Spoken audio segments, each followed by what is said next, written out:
2025 et l'on se retrouve pour les chroniques de Mercure, ta guidance qui t'aide à y voir plus clair, située au cœur d'une communication devenue compliquée, difficile, conflictuelle, voire inexistante, tel un silence radio. Cette semaine, j'ai effectué mon tirage avec l'oracle Garance de Géraldine Garance, illustré par MATB.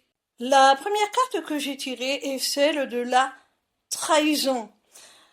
Là, il n'y a pas plus explicite, il n'y a pas à tergiverser pour trouver une interprétation à cette carte.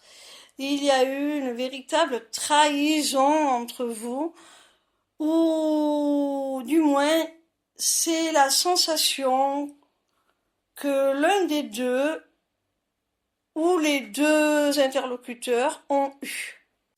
La seconde carte est celle de la sexualité. Alors, il y a pu y avoir, si on associe la trahison à la sexualité, une tromperie. Un partenaire qui en aurait trompé un autre, quelque chose dans le genre. Ce qui aurait mis, bien entendu, de l'eau dans le gaz, ce qui aurait compliqué la communication, ça se comprend. La troisième carte est celle des amis. Alors, il se peut, mon petit rayon, qu'il s'agisse d'amis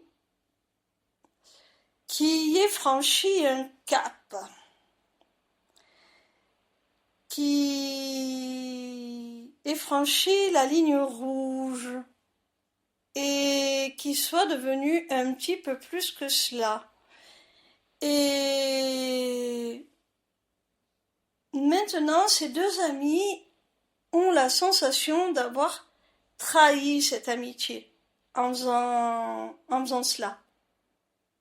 D'avoir trahi leur amitié, ils n'arrivent plus à se voir comme ils se voyaient avant. Quand je parle de se voir, je ne parle pas de se donner des rendez-vous, de passer du temps ensemble. Ils n'ont plus la même perception de l'autre que celle qu'ils avaient avant. Et ça leur paraît bizarre, ça ne leur convient pas. Ça peut aussi parler d'amis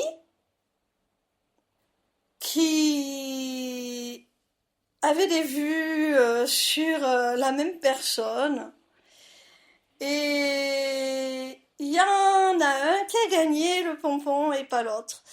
Du coup, ça a créé de la rivalité et un sentiment de trahison entre eux. Il peut s'agir encore, malheureusement, et ça ce serait le pire cas de figure, d'une double trahison. Un partenaire qui t'aurait trompé, mon petit rayon, avec